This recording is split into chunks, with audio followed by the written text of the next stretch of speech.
Dear students, from your book A Panorama of Life, let's read your second chapter, that is the Portrait of a Lady.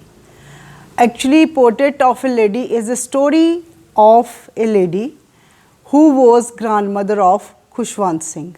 First of all, I want to tell you about Khuswant Singh. Who was Khuswant Singh? Khuswant Singh is Indian writer in English. He wrote many books. He is best known for his book Train to Pakistan and I Shall Not Hear the Nightingale. He is also famous for Illustrated Weekly because he was editor of that magazine for a long period of time. He wrote many books on Sikh history and he also translated many books from Urdu to English and from Punjabi to English. This is your chapter, The Portrait of Lady. Here he tells the portrait of his grandmother.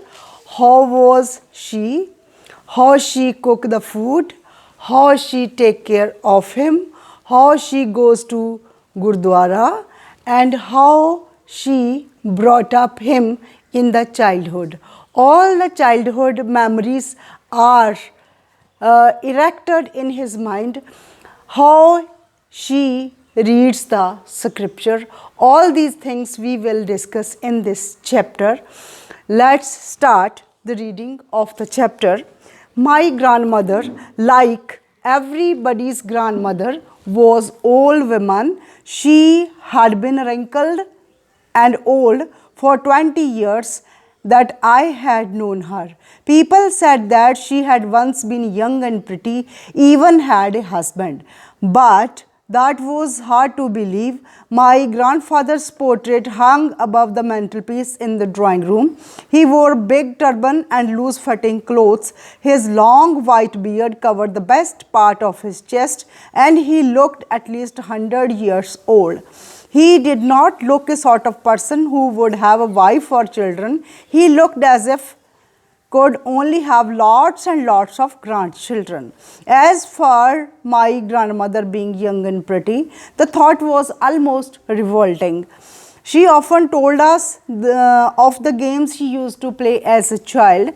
That seems quite absurd and undignified on her part. We treat her like the fables of the prophets she used to tell us. In this passage, writer tells us about the childhood memories with grandmother. First of all, he gives the physical description of his grandmother and grandfather. How was his grandfather? How he looked? He looked a very old person. When grandmother talks about his young age, it seems to the writer that it is tale, or it is like the fairy tale or the fable, that it seems to him that this is not truth. The grandmother is old and he must be old in her young age. The image of grandmother is same. Next passage. She had always been short, fat and slight bent. Her face was crisscross of wrinkles running from everywhere to everywhere. No, we were certain she had always been, as had known her, old, so terrible old that she could not have grown older, and had stayed at the same age for 20 years.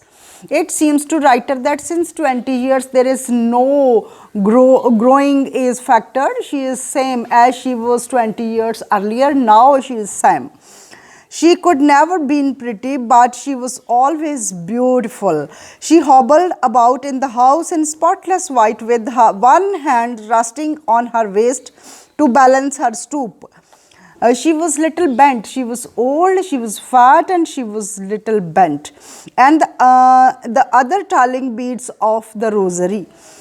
Her silver locks were scattered untidily over her pale puckered face. Her lips constantly moved in inaudible prayer.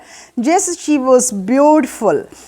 Here the writer want to project her inner beauty. Because she was religious, she do read scriptures again and again for the whole day. When she accompanied the writer, she do read the scriptures in inaudible voice.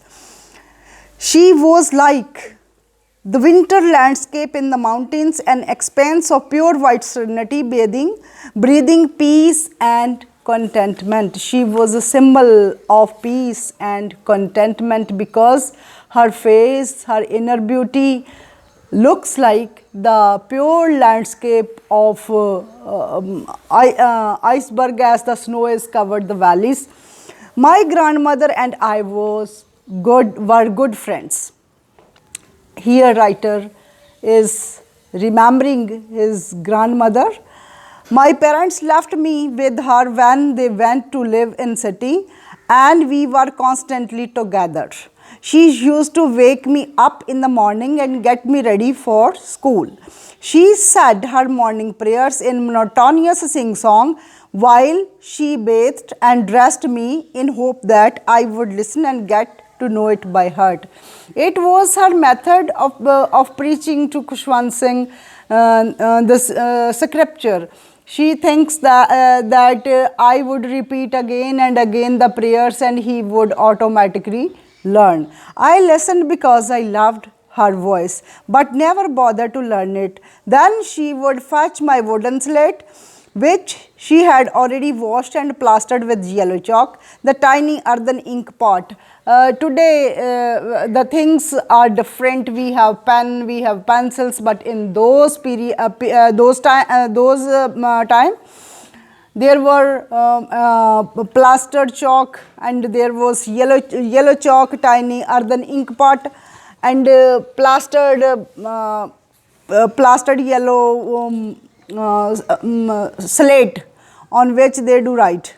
After a breakfast of thick stale chapati, there was no breakfast like bread and butter now at times.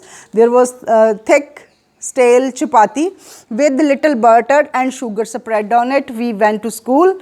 She carried several stale chapatis with her for the village dogs. My grandmother always went to school with me because the school was attached to the temple.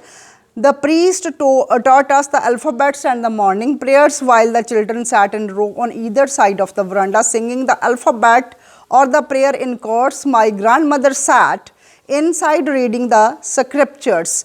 When we have both finished, we would walk back together. This time the village dog would meet us at the temple door. They follow us, our home, growling and fighting with each other for the chapatis that we throw to them.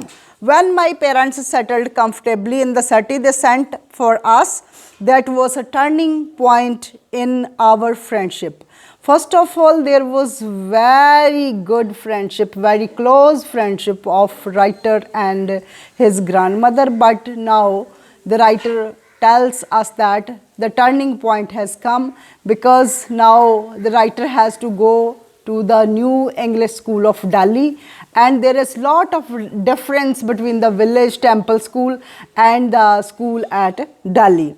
I used to go to an Indian school, English school in motor bus. There were no dogs in the streets. She took to feeding sparrows in courtyard of our city. As years rolled by, further there is a little change. We saw less of each other. Why they saw less each other? Because there was burden of homework, there was lots and lots of work of home. For some time she continued to wake me up, get me ready for school. When I came back, she would ask me what the teacher had taught me. I would tell her English words and the little things of Western science and learning, the law of gravity, Archimedes' principle, the world being round, extra. This made her unhappy. She could not help me with my lessons. She did not believe in the things they taught at the English school and was distressed. And that was no teaching about God and scriptures. One day I announced that we were being given music lessons. She was very disturbed. To her, music had lewd association. Here students, lewd association mean shameful things.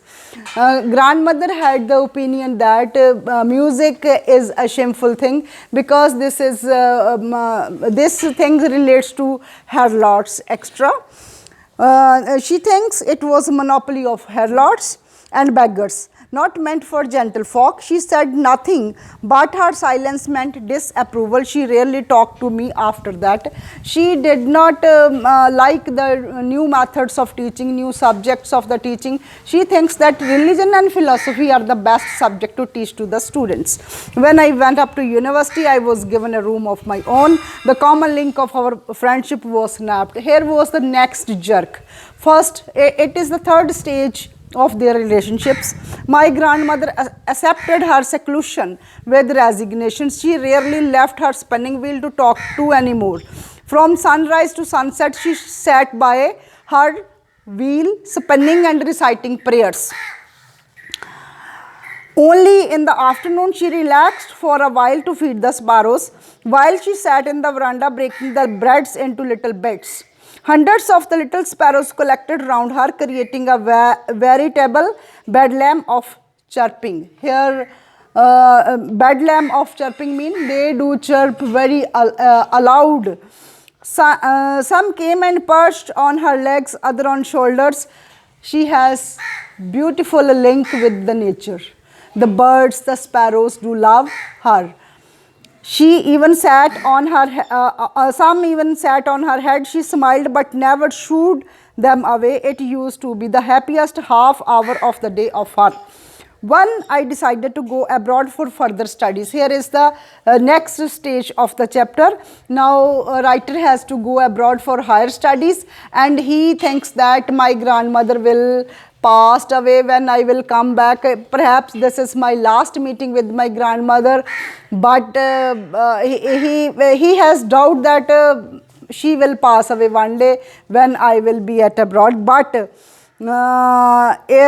was the happiest moment of the writer that when he came back, she came to leave me at the railway station but did not talk to show any emotions. Her lips moved in prayer. Her mind was lost in prayer. Her fingers were busy telling the beads of rosary.